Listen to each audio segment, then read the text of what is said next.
హరీష్ రావు గారు మాట్లాడుతుండని ఇప్పుడే చెప్తా ఉన్నారు. గౌరవ ముఖ్యమంత్రి గారు మూసి మీద చేస్తూ ఉన్నారు, ఏంటి సమీక్ష చేస్తూ ఉన్నారని. అసలు వారికి బాగా తెలివైనటువంటి వ్యక్తి, అన్ని అనుభవం ఉన్నటువంటి వ్యక్తి హరీష్ రావు గారు. ఈరోజు వర్షం వస్తుంటే హిమాయత్ సాగర్ ఫుల్ అయిపోయింది. ఆ నీళ్ళన్నీ ఇక్కడికి వస్తే ఒకవేళ ఇక్కడ కోట్లాది మంది ఇక్కడ నివసిస్తూ ఉన్నారు. నిజంగా ఏదైనా జరగడానికి జరిగితే దాని మీద సమీక్ష చేయకుండా ఎట్లా ఉంటారు గౌరవ ముఖ్యమంత్రి గారు? గౌరవ ముఖ్యమంత్రి గారు మాట్లాడుతున్నప్పుడు దాని గురించి వస్తే ఆ ప్రాజెక్టు గురించి ఏదైనా ఓ 2 మాటలు మాట్లాడి ఉంటారు. కానీ నిరంతరము ఎందుకంటే ఈ వెదర్ కండిషన్స్ చెప్తా ఉన్నారు కాబట్టి నిరంతరం గౌరవ ముఖ్యమంత్రి గారు క్యాబినెట్ పూర్తి స్థాయిలో వెదర్ కండిషన్స్ బట్టి అప్పటికప్పుడు ఇన్స్ట్రక్షన్స్ కలెక్టర్స్ కానీ అధికారులకు అక్కడ ఇరిగేషన్ వాళ్ళకి కానీ ఇన్స్ట్రక్షన్స్ ఇచ్చుకుంటూ మరి 24 అవర్స్ పనిచేస్తూ ఉన్నారు.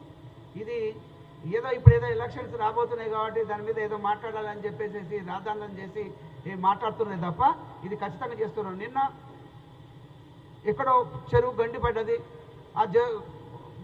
కాబట్టి అక్కడ డెఫినెట్గా నీళ్లు వరదలాగా వెళ్ళిపోతాయి, ఫ్లడ్స్ వచ్చేసింది కాబట్టి అక్కడ రైతులు చిక్కుకుపోతే హెలికాప్టర్ను పంపించేసేసి హెలికాప్టర్ ద్వారా మరి రైతులను ఒడ్డుకు చేర్చినటువంటి పరిస్థితి ఉంది. మరి ఇవన్నీ చేస్తూ ఉన్నారు.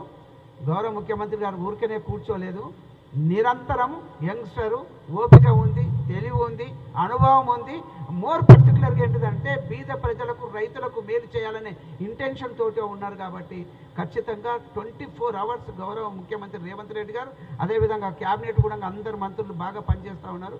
ఖచ్చితంగా వీళ్ళందరినీ ఆదుకోవాలి. టైం టు టైం వెదర్ ఇప్పుడు ఫ్లడ్స్ వచ్చినాయి, ఇమీడియట్గా కట్టేసేసి అయితే ఆపలేరు కదా. అక్కడ ఇది ఈరోజు వస్తుందని చెప్తున్నారు, 2 రోజులు మొదలైతే మనం చేయలేం కదా. ఎప్పుడో 10 ఏళ్ల కింద ఆలోచించాల్సిన అవసరం ఉండేది. నిజంగా ఫ్లడ్స్ వస్తే ఏ విధంగా స్టోర్ చేయాలి, ఎక్కడ డైవర్ట్ చేయాలి, ఏ విధంగా ఉండాలని ఇది అనుకోకుండా జరిగేటువంటి సంఘటనలు కాబట్టి దీని మీద స్పందిస్తూ గౌరవ ముఖ్యమంత్రి గారు అధికారులకు కలెక్టర్స్కు టైం టు టైం చాలా క్లియర్గా క్లారిటీ తోటి ఇన్స్ట్రక్షన్స్ ఇచ్చుకుంటూ దీని మీద పర్యవేక్షణ చేస్తూ ఉన్నారు.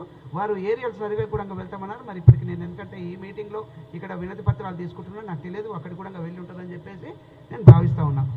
100% పూర్తి స్థాయిలో చేస్తారు. తర్వాత ఇంకొకటి రాబోయేది, ఇప్పటికే లోకల్ బాడీ ఎలక్షన్స్ లేట్ కూడా అయినాయి అనేది అందరి అభిప్రాయం ఉంది. ప్రతిపక్షాలు ఈవెన్ స్వపక్షంలో మా కాంగ్రెస్ పార్టీ తరఫు కూడా కావాలి అనుకున్నాం. కానీ దానికంటే మొదలు ఏంటంటే ఇక్కడ ఒక చారిత్రాత్మకమైనటువంటి నిర్ణయం గౌరవ ముఖ్యమంత్రి గారు ఇక్కడ తీసుకున్నారు. పెద్దలు రాహుల్ గాంధీ గారు అభిష్టాయం మేరకు బీసీలకు 42% రిజర్వేషన్ ఇవ్వాలని, దాన్ని మీకు అందరికీ కూడా తెలుసు, మనకందరికీ రాష్ట్ర వ్యాప్తంగా దేశవ్యాప్తంగా కూడా తెలిసినటువంటిది 42% రిజర్వేషన్ ఇవ్వాలని ఒక ఓసీగా ఉన్నటువంటి రేవంత్ రెడ్డి గారు ముందుకు తీసుకెళ్లేసి కులగణన చేయించేసి అసెంబ్లీలో చట్టసభలలో బిల్లు పాస్ చేయించేసి గవర్నర్కు పంపించి అదేవిధంగా సెంట్రల్ గవర్నమెంట్ కూడా పంపించినటువంటి ఇది అందరికీ కూడా మనకు తెలిసింది. అదే కాకుండా అది తొందరగా మీరు ఆ బిల్లు పాస్ చేసి మాకు పంపించండి అని చెప్పేస్తే వాళ్ళు చేయనందుకు ఒకరోజు జంతర్ మంతర్ దగ్గర వెళ్ళేసేసి ఒక 100 మంది ఎంపీలతోటి తర్వాత ఇక్కడ ఉన్నటువంటి లోకల్గా ఉన్నటువంటి బీసీ లీడర్స్, మంత్రులు, ఎమ్మెల్యేలు కూడా వెళ్ళేసేసి అక్కడ ఒక అంటే ధర్నా చేసినటువంటి సందర్భం కూడా చూసినాం.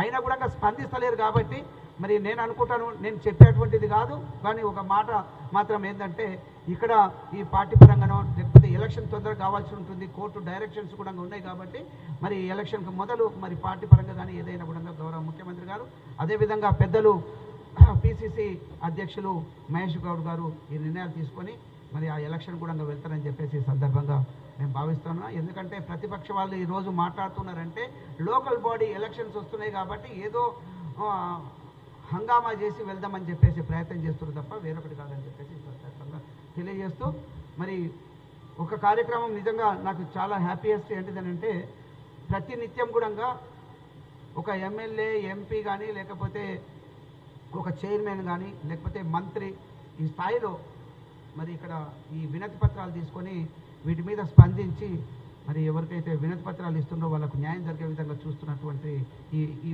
కాంగ్రెస్ పార్టీలో ఉన్నటువంటి కాంగ్రెస్ ప్రభుత్వంలో తీసుకొచ్చింది. దీన్ని ప్రతి ఒక్కరు కూడా అప్రిషియేట్ చేస్తున్నాను. నేను కూడా మనస్ఫూర్తిగా దీన్ని అప్రిషియేట్ చేస్తా ఉన్నాను. Thank you.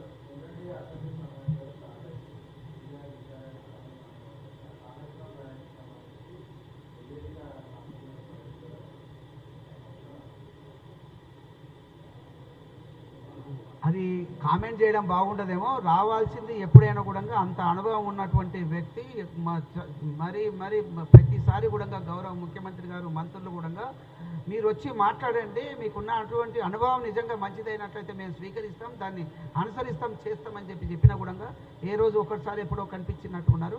మరి ఎప్పుడు కూడా రావట్లేదు. మరి అంత పెద్ద అయినా మరి నిజంగా ఇప్పుడు కాళేశ్వరం గురించి కూడా మరి ఆ రిపోర్ట్ వచ్చింది, దాని మీద స్పందించాల్సిన అవసరం ఉంటుంది కాబట్టి ఆయన